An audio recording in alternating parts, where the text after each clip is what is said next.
Assalamualaikum warahmatullahi wabarakatuh. Alhamdulillahi rabbil alamin. Wal aqibatu lil muttaqin. Wala udwana illa 'alal zalimin.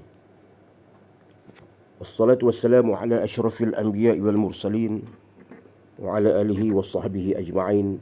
Amma ba'd. Qala Allah Ta'ala, a'udzu billahi minasyaitonir rajim. Bismillahirrahmanirrahim. ولا تركنوا إلى الذين ظلموا فتمسكم النار وما لكم من دون الله من أولياء ثم لا تنصرون. Yang dihormati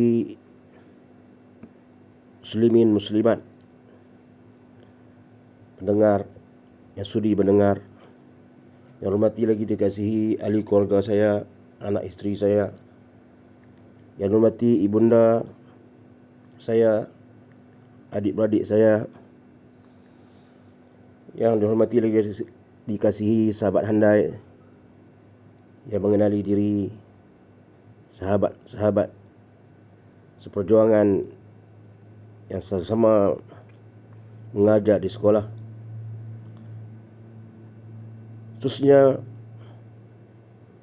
tuan-tuan dan puan-puan yang dirahmati Allah sekalian. Pada pagi ini izinkan saya untuk bercakap, muhasabah khususnya untuk diri saya sendiri. Bukan saya nak mengajar, tidak. Saya tidak ada ilmu.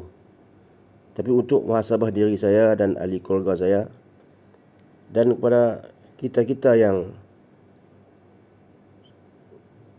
masih diberikan umur oleh Allah Subhanahu Taala sehingga pada pagi ini. Pada saya buat rakaman ini pada waktu pagi sekitar jam 8.30. Lalunya saya buat pukul 4 pagi. Pada hari ini saya buat pukul 8 pagi. Mudah-mudahan beri sedikit banyak pahala pada diri saya yang dhaif ini, sebagai buah tangan saya kepada muslimin muslimat sebelum saya dimatikan oleh Allah Subhanahu wa taala. Hari ini saya nak bercakap tentang tajuk kematian. Tajuknya ialah kubur menanti kita. Kubur menanti kita. Maknanya berkaitan dengan kematian. Firman Allah Subhanahu wa taala, kullu nafsin dha'iqatul maut thumma ilaina turja'un. Artinya tiap-tiap diri seseorang itu sudah tetap akan merasai mati. Kemudian dianya akan dikembalikan kepada kami, yakni kepada Allah, untuk menerima balasan. Apabila nyawa seseorang itu, termasuk nyawa kita lah, telah terpisah daripada jasadnya, maka tinggallah segala apa yang dimiliki oleh kita, sama ada ahli keluarga kita, anak-anak kita, saudara mara kita, pangkat kebesaran kita, harta benda kita dan sebagainya. Semua pisah habis. Tinggal jasad yang terbujur kaku akan diurus dan dihantar ke kubur untuk dikebumikan. Tak tinggal lama kita, bila kita mati, orang tak tinggal kita tak tinggal kita lama duduk di rumah kita. Cepat-cepat nak dikebumikan. Dan memang Rasulullah suruh cepat dikebumikan. Kadang-kadang orang hantar ke kubur tu bukan dengan kereta kita dah, kereta yang cantik, kereta yang elok baru beli, bukan dah. Orang hantar kita kalau dulu orang usung. Dulu orang usung. Kanda tu orang usung. Lah ni orang bawa dengan kereta, kereta van. Van jenazah. Kereta kita yang Estima ke, kereta yang mewah-mewah, masuk kereta Proton ke apa ke, orang tak bawa jenazah kita. Bawa kereta daripada van tu je, van sumbangan daripada bank rakyat tu je kadang-kadang. Mana kita tinggal, maknanya kita tinggal habis kesenangan. Kita pergi ke kubur dengan kereta van tu je. Kereta van yang kadang gear duduk tang steering tu. Itulah kita fikir kali gue kan. Akhir kehidupan kita. Tertinggal segala-gala. Kemudian kita pada saat itu terpisahlah ia ke alam lain. Kita pergi ke alam lain, iaitu alam kubur atau alam dipanggil alam barzakh. Sementara menunggu hari hisab dan hari pembalasan di akhirat. Kita duduk di situ. Kita transit di alam barzakh sebelum datangnya kiamat. Dunia dibentangkan balik. Kemudian kita akan dihisab oleh Allah SWT dan beri balasan atas apa yang kita buat di atas dunia ini. Ini wajib kita percaya. Seorang Islam wajib kita percaya. Bukan sunat, bukan harus. Wajib kita percaya. Ini akidah. Hari akhirat itu berkaitan dengan akidah. Rukun iman. Termasuk dalam rukun iman. Beriman pada hari akhirat. Orang yang tak percaya pada hari akhirat, iman dia tak ada. Dia tak percaya pada rukun iman, iman tak ada. Bila iman tak ada, Islam dia nak. Itu kita patut fikir. Bagi orang yang ragu-ragu. Menurut Kamus Lisanul Arab oleh Ibn Manzur, makna alam kubur ialah satu tempat antara dunia dan akhirat. Alam kubur ni satu alam antara dunia dan hari akhirat. Sebelum dihimpunkan di padang mahsyar. Daripada waktu mati hinggalah dibangkitkan, atau dia juga bermakna dinding pemisah antara dua alam. Sejak daripada kematian seseorang hinggalah dia dibangkitkan. Dia dinding pemisah antara dunia dan akhirat nanti. Selepas apabila dunia ni dihancurkan, dikiamatkan, dia duduk di situ. Alam kubur juga merupakan tempat permulaan seseorang manusia itu dihukum. Alam kubur juga tempat pertama, permulaan. First, seorang manusia itu dihukum segala amalannya. Di akhirat pun dihukum tak? Ada hukuman. Di kubur pun ada. Segala amalannya semasa hidup di dunia ni, di situ pun dah dihitung dah sikit. Bukan sikit lah. Akan dihitung. Akan disoal. Firman Allah Subhanahu wa ta'ala dalam surah Al-An'am, ثم ردوا إلى الله مولاهم الحق ألا له الحكم وهو أسرع الحاسبين. Surah Al-An'am. Allah berfirman yang bermaksud dalam surah Al-An'am, kemudian mereka dikembalikan kepada Allah, pengawas mereka yang sebenar. Bila mati, dikembalikanlah kubur, dikembalikan kepada Allah yang menjadi pengawas manusia yang sebenarnya, Allah. Di dunia ni pengawas sebenarnya Allah. Tapi kita tak nampak. Allah nampak kita, kita tak nampak Allah. Sebab itulah manusia berani membuat kejahatan. Ketahuilah bagi Allah jualah kuasa menetapkan hukum. Dan dialah secepat-cepat menghitung. Ini Allah firman dalam Quran. Ketika berada di alam kubur, seorang itu dapat menjangkaukan. Ketika seorang si mati itu duduk dalam kubur, dia dapat menjangkaukan sama ada dia mendapat kenikmatan atau sengsara di akhirat kelak. Dia boleh agak dah.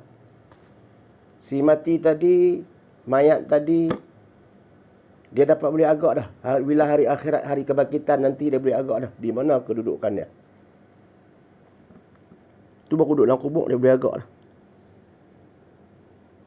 Perkara ini disebut dalam sebuah hadis yang diriwayatkan oleh Imam At-Tirmizi.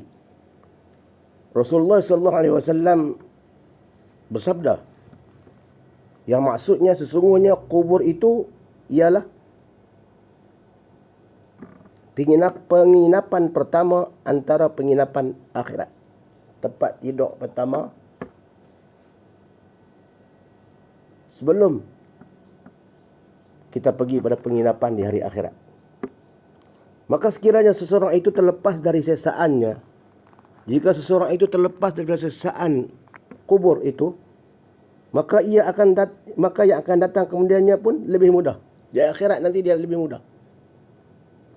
Dan seandainya seseorang itu tidak terlepas, dia terkandas dalam kubur daripada siksaannya, maka ia akan datang sesudah itu, sesudah itu mungkin akan lebih sukar lagi di hari akhirat nanti. Wa'iyazbillah.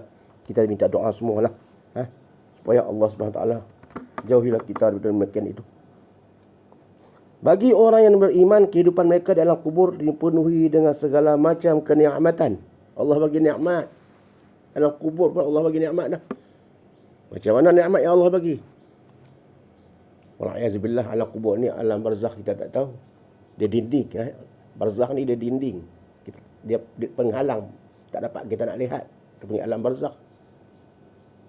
Tapi antara yang disebut oleh hadis, antaranya ialah kuburnya diluaskan. Dia diberi rezeki oleh Allah dalam bentuk wallahu a'lam. Rezeki yang macam mana? Yang dalam satu ayat Quran Allah SWT, jangan kamu menyangka orang yang berjuang di jalan Allah itu mati. Jangan kamu menyangka orang-orang yang mati kerana berjuang di jalan Allah itu mati. Walaupun mereka duduk dalam kubur, sesungguhnya mereka itu hidup di sisi Allah dan mereka mendapat rezeki daripada Allah. Rezeki yang macam mana Allah bagi kepada mereka? Wallahu a'lam. Tapi antaranya kubur mereka diluaskan. Kubur itu sempit, tapi Allah luaskan. Allah beri macam-macam nikmat pada mereka. Sebab itu kubur ini salah satu kebun pada kebun syurga. Hadis Nabi ada beritahu kubur ini salah satu pada kebun syurga. Dan juga salah satu gaung ataupun kawah dari kawah api neraka. Raudhatun min riyadil jannah. Salah satu raudhah kebun pada kebun syurga ataupun hufrun min hufrin nar. Kalau salah satu gaung atau kawah dari kawah api neraka. Itu kubur. Wallahu a'lam. Allahu akbar. Wal'a'izubillah. Na'udzubillah min zalik. Telah disebut dalam hadis yang sahih tentang azab kubur yang bakal diterima oleh orang yang meninggalkan amalan fardu. Seperti tidak mengeluarkan zakat. Hadis Nabi beritahu tentang azab kubur antaranya yang bakal diterima oleh orang yang meninggalkan amalan fardu seperti tidak keluar zakat. Contoh. Nabi beritahu. Nabi kata apa? Sesiapa yang dikurniakan oleh Allah harta dan kemudian harta itu sampai pada peringkat had kena keluarkan zakat, tapi dia tidak keluarkan zakatnya, dia tahu keluar, maka hartanya pada hari kiamat dijadikan seekor ular yang bernama Syuja'ul Aqra. Harta tadi akan menjadi seekor ular yang bernama Syuja'ul Aqrar yang mempunyai 2 taring dan terlalu banyak bisa dia. Dia akan membelit dan menggigit dengan kedua-dua rahangnya. 2 rahang gigi ular tu. Sambil berkata, akulah hartamu.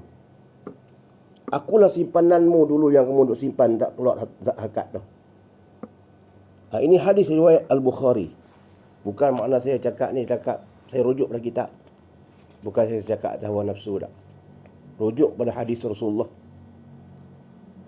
Sesungguhnya nikmat dan azab kubur adalah sesuatu yang wajib kita percaya. Wajib kita percaya.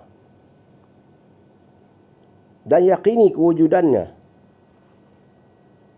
Bukan makna kita simpan ke kubur, kita kata habislah. Seperti mana orang-orang yang, minta maaf lah, orang yang bukan Islam, setengahnya tu dia kata rehatlah. Bila dia dikumikan dia kata rest, rehatlah kamu di kubur. Bagi orang Islam tidak ada kerehatan dalam kubur. Dalam Islam tidak ada kerehatan, tidak ada rest. Keluar orang yang terakhir daripada kawasan kubur itu, dikatakan keluar saja jemaah apa orang yang hadir, dia ikut mengemumikan mayat seseorang itu, dia yang terakhir keluar, 7 langkah dia keluar daripada kawasan masjid atau kawasan kubur. maka datanglah malaikat. Dan kita yakini kewujudannya kerana ia dapat meningkatkan keimanan dan ketakwaan kita kepada Allah. Bila kita beriman kepada Allah sampai ke tahap macam itu, supaya apa? Supaya Allah nak meningkatkan keimanan kita kepada Allah. Berdasarkan kepada apa yang berlaku dalam masyarakat umat Islam. Umum, saya cakap umum, bukan di sini tak. Saya cakap negara-negara lain. Ramai umat Islam pada hari ini melupai tentang hakikat sebenar kehidupan. Gagal mempersiapkan diri untuk menghadapi kematian. Dan menyedari bahawa dirinya akan menjadi penghuni kubur. Seronok kehidupan. Seolah-olah dia fikir macam dia tak mati. Kadang-kadang naik motor bahaya yang boleh bawa akibat pada kematian. Dia sanggup buat.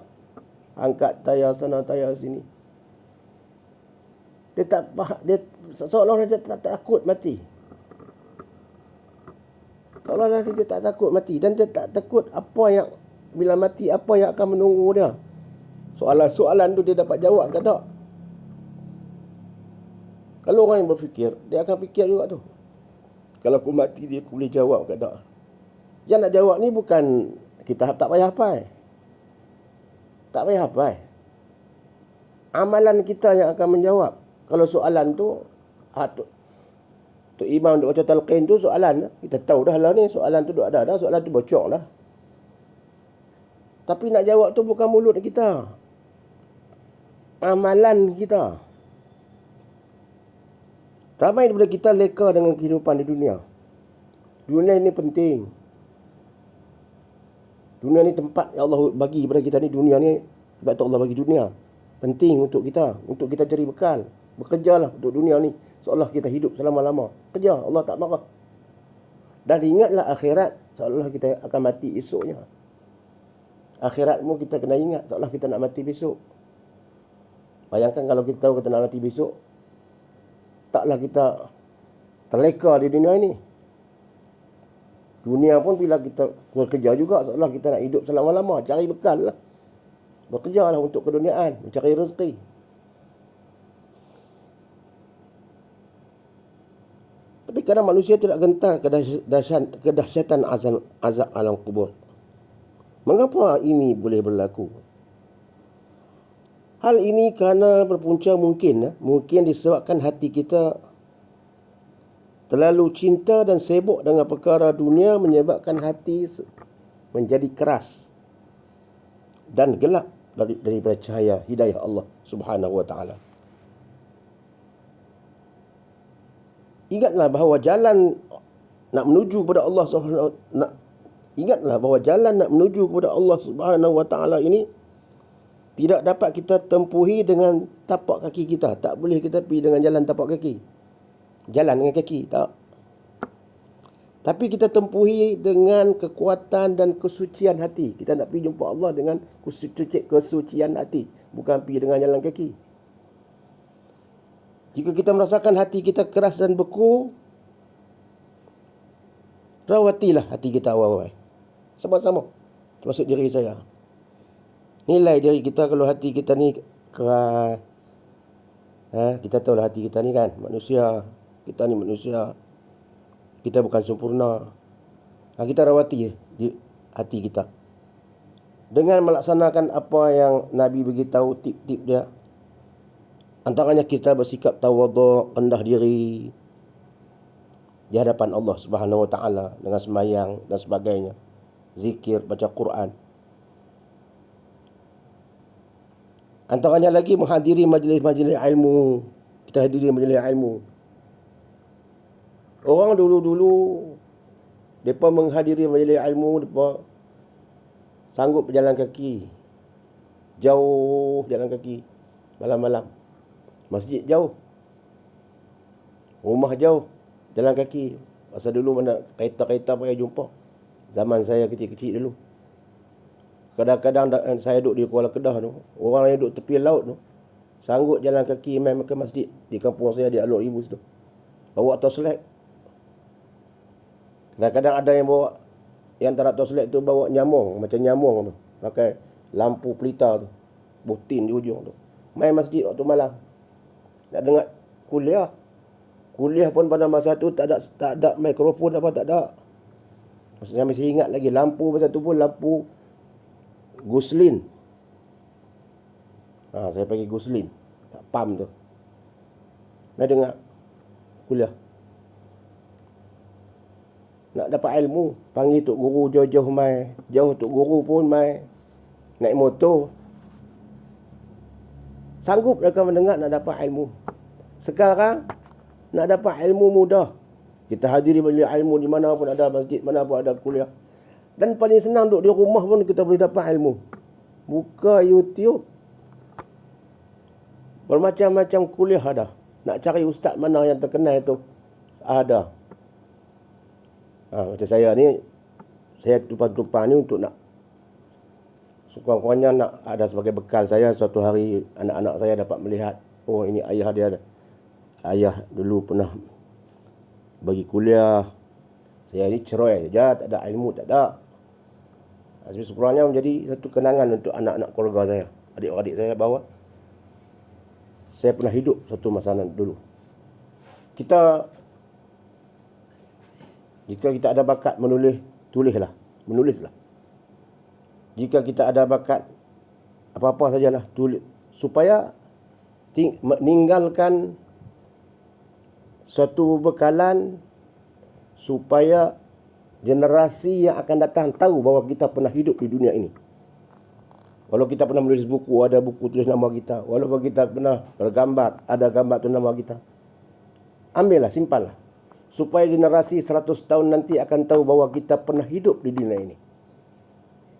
Cucu cicit kita, atas pada cucu cicit kita di 100 tahun lagi, kalau tersimpan gambar tu tahu bahawa oh ini kita pernah hidup di dunia ini. Kita sebahagian daripada ahli dunia. Kalau tidak, orang tak kenal kita, tak tahu, lupa, lenyap itu. Tak ada.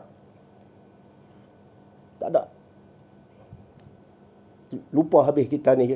Tak kenal kita ada siapa. Kita pun tak kenal Datuk Nenek kita dulu. Kita sayang teringin nak kenal Datuk Nenek kita kan. Orang cerita begitu. Tapi kita tak kenal.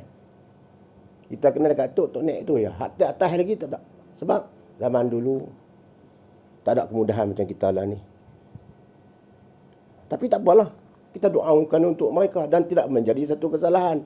Tidak menjadi satu kelemahan. Allah bukan pandang juga itu semua. Tapi sebagai kita dari zaman dah kita ini dah ada semua benda ni, kita gunalah untuk kebaikan. Bukan kita guna untuk kejahatan segala teknologi ini. Teknologi ini ibarat macam pisau lah. Dia boleh membantu kita dan dia juga boleh membunuh kita. Kita guna sebaik-baik tempat. Kita guna teknologi ini untuk kebaikan. Bukan untuk nak membunuh kita, tidak. Macam pisau tadi. Ingatlah, Allah Subhanahu Wa Ta'ala suruh kita hadiri majlis-majlis yang boleh mengingati kita kepada Allah Subhanahu Wa Ta'ala. Macam kita ni ceramah-ceramah ke, kuliah ke, dengarlah kuliah-kuliah daripada ustaz-ustaz yang lebih, kita kata ilmu mereka lebih tinggilah. Ramai dalam YouTube tu. Keempat, Nabi kita kena ingat mati. Seseorang yang biasa ingat mati akan menyebabkan hatinya tertumpu kepada alam akhirat. Dan dia tak panjang angan ingat mati. Jangan silap faham. Bila kita kata ingat mati ni, makna tak mau nak kerja dah di dunia ni.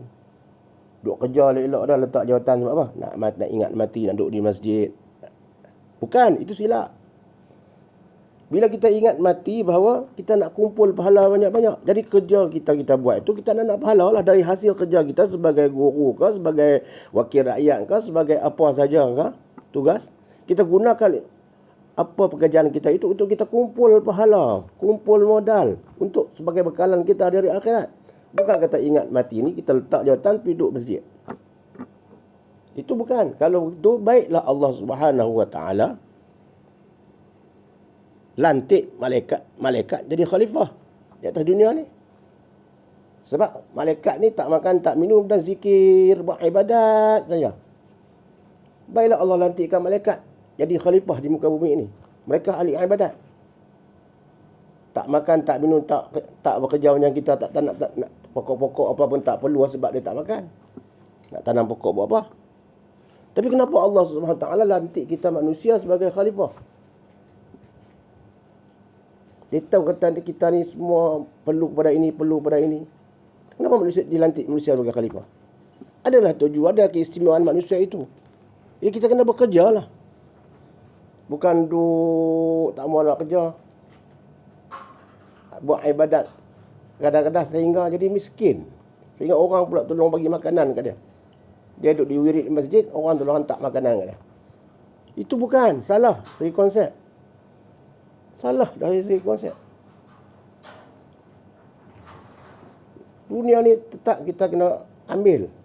Akhirat tetap kita kena ambil.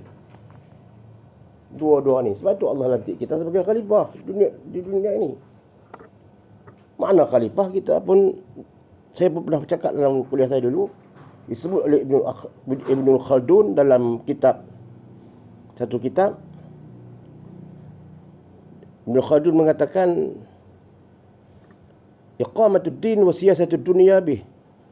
Yang kata khalifah ni, dia menegakkan agama dunia ni, dia tegakkan agama dan mentadbir dunia dengan agama. Itu tugas khalifah, tugas kita. Bukan letak jawatan tu tak mau buat kerja, duk pergi buat ibadat sampai jadi miskin, bukan. Salah konsep tu, salah faham. Salah dia punya pengertian, salah dia punya kefahaman. Muslimin muslimat rahmati Allah Subhanahu Wa Taala, segala apa yang kita buat, walaupun kecil mana besar mana pun, Allah ambil kira. Faman ya'mal misqala dzarratin khairan yarah wa man ya'mal misqala dzarratin syarran yarah. Maka sesiapa buat kebajikan sebesar zarrah, sebesar debu yang halus, nescaya akan dilihat dalam suratan amalan kita nanti. Dan sesiapa yang buat kejahatan sebesar zarrah, buat jahat sikit kecil besar debu yang halus, nescaya akan dilihat oleh Allah Subhanahu Wa Taala dalam surat amalan kita nanti. Ini rujuk dalam surah Al-Zalzalah ayat 7 dan 8. Muslimin muslimat yang dirahmati Allah Subhanahu Wa Taala. Dalam kitab Mustika Hadis, Rasulullah sallallahu alaihi wasallam mengatakan, kubur menyatakan bahawa ana baitul ghurbah. Setiap hari kubur dia menyeru, fayaqul ana baitul ghurbah. Aku rumah dagang. Kubur duk seru kita, seru manusia. Aku ni rumah dagang, rumah kosong. Ana baitut turab. Kubur kata lagi, aku rumah yang dibuat, yang penuh dengan tanah. Ana baitul wahdah. Aku rumah yang sunyi sepi. Sunyi, rumah ni sunyi, tak ada penghuni lagi ni. Kubur dia seru. Kubur menyeru, tapi cuma kita tak dengar. Kalau kita dengar ke, wallahu alam lah. Kakak pakai kepiah duduk masjid habis. Bila terdengar suara ahli kubur, cukup lah. Lalu-lalu kot tepi kubur, dengar orang duduk menjerit ke, apa ke. Penuh masjid. Penuh surau. Takut. Sebab tu Allah tak bagi dengar. Supaya nak menguji manusia. Kalau dengar begitu, baru nak pergi, kena takut macam tu, baru nak pergi masjid, tak boleh. Dengar dengan telinga. Sebab itu dia panggil iman. Iman ni kita percaya. Percaya ni atas keyakinan. Kalau tunjuk dulu bukti itu, baru nak beriman, Allah tak bijak lah. Kita kata Allah sifat tak bijak. Allah Maha mengetahui.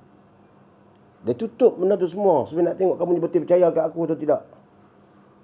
Kalau aku bagi dengar semua benda tu, baru kamu nak main semayang. Sebab kamu main ni kerana takut dekat aku, anak kamu dengar. Ni aku cerita dalam Quran, kamu percaya ke tak? Kalau kau beriman betul-betul, walaupun kamu tak dengar orang aku buat begitu-begitu, kamu beriman, makna betul kamu beriman pada aku. Ini bijaknya Allah Subhanahu Wa Taala. Pahala pun sama. Allah tak pergi nampak. Orang yang sembahyang dapat 27, sembahyang jemaah 27 pahala. Sembahyang seorang satu. Kalau nampak pahala tu 27, turun dalam pakit kata-kata RM27 lah. 27 tu kita ibarat RM27. Satu tu RM1. Berebut nak pergi 27 tu. Keluar tengok dalam pakit RM27. Duk ada dalam pakit. Tapi Allah tak bagi nampak semua tu ganjaran. Cuma Allah beritahu 27 kali ganda. Itu iman. Iman. Kemudian kubur kata lagi, ana baitud dur. Aku rumah yang dipenuhi dengan ulat. Kubur kata lagi, fa iza dufina al-'abdul mu'min qala lahu al-qabr. Maka apabila hamba Allah yang mukmin dikebumikan, qala lahu al-qabr, maka berkatalah kubur kepadanya. Ini dalam kitab, saya ambil dalam kitab Mustika Hadis. Ini dikeluarkan oleh, lama dah kitab ni, 10 tahun orang duk baca, selalu duk baca tu, duk baca di masjid. Dikeluarkan oleh Jabatan Perdana Menteri. Qala lahu al-qabr, berkata kubur kepadanya, kepada orang mukmin tadi, marhaban wa ahlan. Persila dengan segala hormatnya. Ahlan wa sahlan. Kalau kita pergi rumah orang Arab, orang Arab kata ahlan wa sahlan wa marhaban bikum. Allah seronok dia sambut kita dengan sambut yang elok lah tu. Ahlan wa sahlan wa marhaban bikum. Kubur kata marhaban wa ahlan, persila dengan segala hormatnya. Ama in kunta la habba ma yamshi ala zahri ilayya. Kubur kata lagi, ketahuilah sebenarnya adalah kamu ni bagi aku, bumi kata, kubur kata, sebenarnya engkau ni bagi aku ada sekasih-kasih orang yang berjalan atas aku. Kubur kata aku ni, kamu ni orang yang aku kasih berjalan atas aku. Kita berjalan mana? Ketika hidup kita berjalan atas perut dia. Kita berjalan atas perut bumi ni. Atas muka, kita berjalan atas muka bumi ni. Atas muka bumi ni. Dia kata kamu ni berjalan atas muka bumi. Aku suka kau berjalan atas muka bumi. Aku kasih kepada kau. Kau berjalan atas tu, aku redha. Kau pijak aku.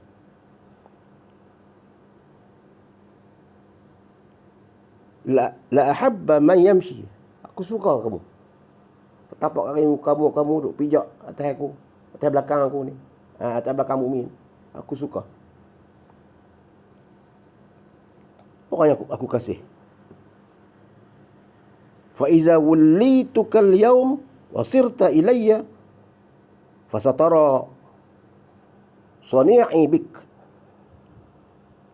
Maka apabila engkau sampai pada aku, masuk dalam perut aku ni, hari ni kamu duduk dalam perut aku ni, dulu kamu duduk atas belakang aku, dan diserahkan urusanmu padaku pada hari ini, Allah serah urusan kamu padaku hari ini.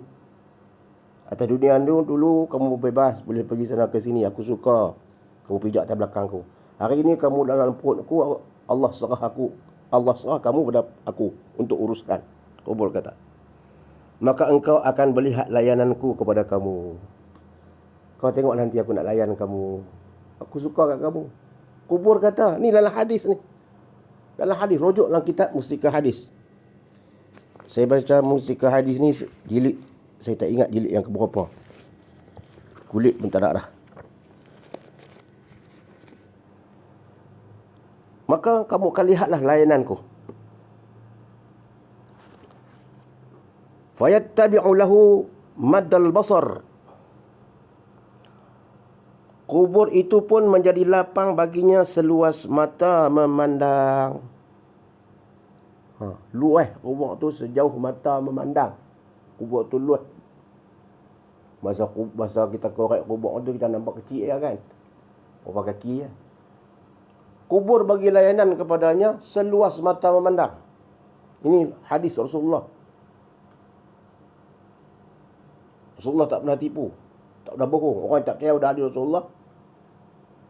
Hukum dia apa? Orang tak percaya pada hadis Rasulullah. Hadis yang sahih.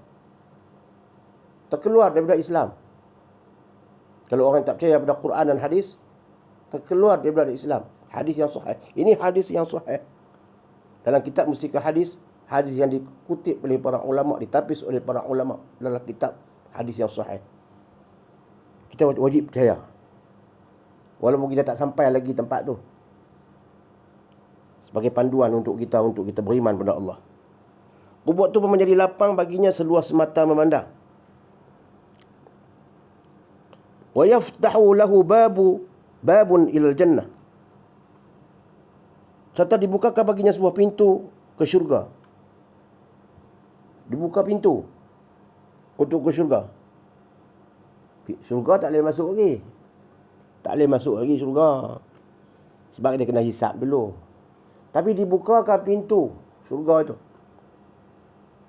Lalu fayatihi min ruhiha wa nasimiha wa yasummu min tibiha wa taqarru 'ainuhu bima yara fiha. Dibukakan pintu salah satu pintu syurga itu. Syurga dah ada. Syurga dah ada. Nabi pun pernah tengok syurga dah. Dalam Isra Mi'raj. Dibukakan pintu je. Lalu datang padanya sebahagian dari bau syurga dan udaranya. Ahli kubur mendapat nikmat ni. Datang udara keluar daripada pintu syurga tu dan bauan dalam syurga tu. Serta dia mendapat mencium dari bauannya itu semerbak harum. Wa yasummu min tibiha wa taqarru 'ainuhu bima yara fiha. Buka pintu semerbak harum dengan udaranya yang nyaman, masya-Allah. Tak boleh nak bayang lah. Tak boleh nak bayang dengan hati kita, tak boleh, tak bayang. Jangan kita buat bayangan, tak boleh. Kita wajib percaya ya. Syurga ni tak boleh kita bayang dengan hati macam ni dengan akal, tak boleh. Tak boleh salah. Dia satu benda yang tak boleh kita bayangkan dengan tak pernah kita tengok. Tak pernah dengar. Di dunia ni tak pernah kita tengok lagi benda syurga macam kita kata taman yang elok, macam syurga macam ni kah? Tak. Bidadari yang segak. Kita tengok orang yang segak, kita kata bidadari macam ni kah? Tak. Tak boleh bayang. Segak lagi sana tu. Tak boleh bayang macam segak macam mana. Kan? Tak boleh bayang. Salah. Pergi tempat yang indah-indah kita kata syurga macam ni kah? Tidak. Kemudian udaranya yang nyaman, baunya keluar dari pintu itu. Dan merasa senang hati dari segala dilihatnya dalam syurga itu. Dan dia seronok. Ahli kubur tu seronok lah tengok apa yang malaikat kubur tu buat kat dia. Buka pintu, nyaman dia. Macam dalam aircon lah. Kubur ni, kalau kita kubur ni panas tu. Kalau Allah hidupkan kita balik dalam kubur lah. Kalau fikir dengan akal lah. Lepas kita mati dalam kubur, orang balik, tiba-tiba duduk dalam kandar, tiba-tiba Allah hidupkan kita balik. Allah boleh buat tak? Boleh. Macam mana keadaan? Dengan sempit dia, dengan kandar tadi, nak beralih pun tak boleh. Kalau hak buat lahat tu lagi lah. Dia tak ada kandar. Dia pakai tanah ya. Buka-buka, tanah duduk. Hidung dia duduk tepi tanah lah. Duduk cium tanah. Nak beralih pun tak boleh. Macam mana lah keadaan kita. Panas itu telah lah. Keadaan kita macam mana. Nak merung pun 6 kaki ke atas dunia, siapa nak dengar. Kadang-kadang dalam keadaan kita, bila kubur kita dikuburkan ni, kadang-kadang tanah tu runtuh terus pada. Kalau lahat ni. Kadang-kadang dia timbus-timbus, kadang-kadang musim berayak penuh pada. Ulak, lipan, apa dalam tanah tu, wallahualam lah. Akan keluar lah. Itu juga kita fikir ke arah tu. Tapi tak salah duk fikir macam tu kan. Cukup kita fikir sekaligus itu cukup lah. Ini kita jadi jadi fikir sampai lebih-lebih pula. Tapi apa yang berlaku tu lebih daripada kita fikir. Tapi tak salah fikir. Kita buat baik ya. Kita buat baik beriman kepada Allah, insya-Allah Allah akan pelihara kita. Dan fa iza dufina al-fajir awil kafir qala lahu al-qabr, dan apabila orang yang berdosa kepada Allah mati, ataupun orang kafir mati, kubur kata kepadanya, la marhaban wala ahlan, kamu tidak layak aku sambut dan kamu tidak layak aku persilakan. Ketahuilah, amma in kuntu la abghadha man yamshi ala zahri ilayya, ketahuilah engkaulah dulu orang yang aku paling benci ketika kamu pijak belakangku atas bumi dulu. Engkau lah orang yang paling aku benci. Duduk atas belakangku bukan nak buat ibadat. Kamu syirik kepada Allah. Oleh itu apabila sampai pada aku ni dan urusan ni diserahkan kepada aku sekarang ni, maka engkau akan melihat apa yang aku buat kepada kamu nanti. Sudah aku buat bagi amaran. Saya rasa setakat itu dulu, nanti insya-Allah saya akan sambung pada siri yang akan datang. Cukuplah. Sekadar ini dah 9 suku pagi dah. Apa yang saya ambil ini bukan daripada nafsu saya cakap saya ni rosak seronok, tidak. Saya ambil daripada kitab Mustika Hadis, tajuk bab beriman kepada adanya hari akhirat. Segala yang baik itu daripada Allah Subhanahu Wa Taala, yang tak baik itu adalah daripada diri saya sendiri, kelemahan ilmu, fakir ilmu. Saya pun tak ada ilmu. Duk belajar sikit-sikit lagi. Mudah-mudahan kita sekaliannya akan diberi rahmat oleh Allah Subhanahu Wa Taala. Semua kita, ahli keluarga kita, insya-Allah. Sekian, wassalamualaikum warahmatullahi wabarakatuh.